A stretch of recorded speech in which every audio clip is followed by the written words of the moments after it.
We have a national debt crisis, and the CBO just revealed how it's getting worse. And it can burn all of us in the coming years, and both President Biden and former President Trump have had a hand in it. And we can't say we did not see this coming because lawmakers have sounded alarms about this for years. As bad as the numbers look for future deficit spending, it's actually worse because some of the things they say we're going to do to pay for it are never going to happen. Well, here's the situation. The national deficit is how much more our government spends than it takes in each year. And with each passing year, deficit spending and the interest that comes along with it keeps adding to our enormous national debt, or the total amount that we owe. And the CBO just forecast that debt will top $56 trillion in the next 10 years. Now, our government's been running up national debt for decades, but it was nothing like that, nothing like we have today. For context, it reached $1 trillion in 1981, and now it's $34.7 trillion, and again, on pace to hit $56 trillion in the next decade. We did, though, make some progress in the late 1990s. President Clinton and Congress chipped down the deficit and actually got us to a surplus, or spending less than they take in. But then deficits took off again under President Bush through tax cuts and wars, adding more than $4 trillion more in debt. And then under President Obama's 8 years in office, through the Great Recession and tax cut renewals, the debt increased around $9 trillion more. He doubled the debt. You take every president prior to President Obama, he then took it and doubled the debt. Well, in 2016, Trump ran and won on the promise of erasing the debt. We pay it back so easily. How? It's easy to pay it back. But before the pandemic struck, Congress and President Trump's budget deficits nearly doubled Obama's in 2016. They ramped up the amount of money going out and slashed taxes, or the amount of money coming in. Now, tax cuts can and do promote growth, but the Trump administration claimed their cuts would grow the economy so much that tax cuts would pay for themselves. This will pay for itself with growth. All while conservative economists like Reagan's former budget director David Stockman said that would not happen. There is no way you're going to cut the corporate tax by $2 trillion over the next 10 years and not pay for it. But they kept saying 3% growth, and the president kept nudging the numbers up from 3%. And we'll be up to 4 and even 5%. I think you can go to 5 or 6%.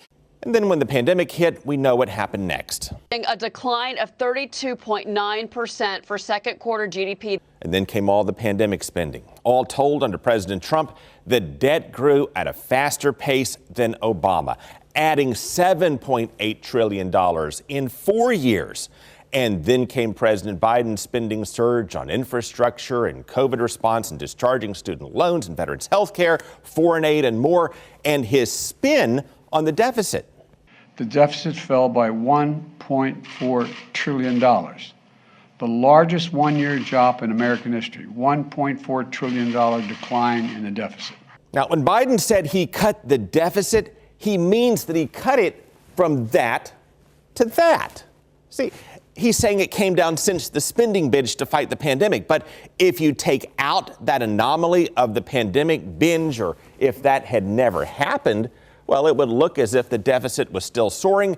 And since Biden made those claims a couple of years ago, it certainly is.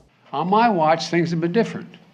The deficit's come down both years that I've been in office. And I just signed legislation that's going to reduce it even more in the decades to come. Well, actually, the deficit rose from $1.37 trillion in 2022 to $1.7 trillion through 2023 to $1.9 trillion this year, up, and on pace to exceed the debt under Trump. On my watch, things have been different.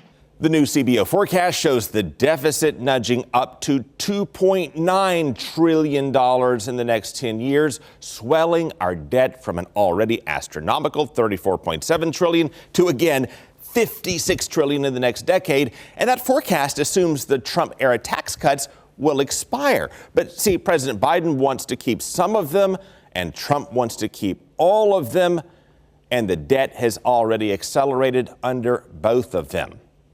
For more context, economists say we can weigh the severity of our debt crisis by comparing that debt to our gross domestic product, or our GDP. That's the total value of all the stuff that we make and do.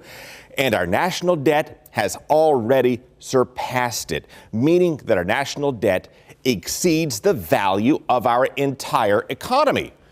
And now we're on a spiral on top of a spiral because the cost of borrowing and future borrowing has gone up due to all the Fed's interest rate hikes.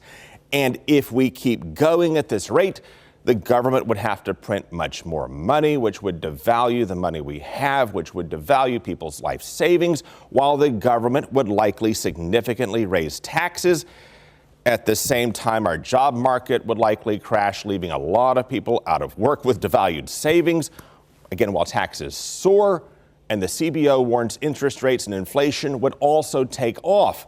And that's why Republicans and Democrats say we just can't keep going on this path and at this rate, but they can't agree on either spending cuts or tax hikes or a combination of both to get our debt crisis under control. The problem has been that both sides have competing priorities and wind up agreeing to buying this in exchange for buying that. And we've already reached a point in which the cost of just interest on our debt now exceeds what we spend on national defense. And this is all coming to a head as Social Security and Medicare are paying out much more than what's coming in. And yet other issues keep pulling focus in the campaign trail on both sides as we face a coming day of reckoning in the world of money, power, and politics.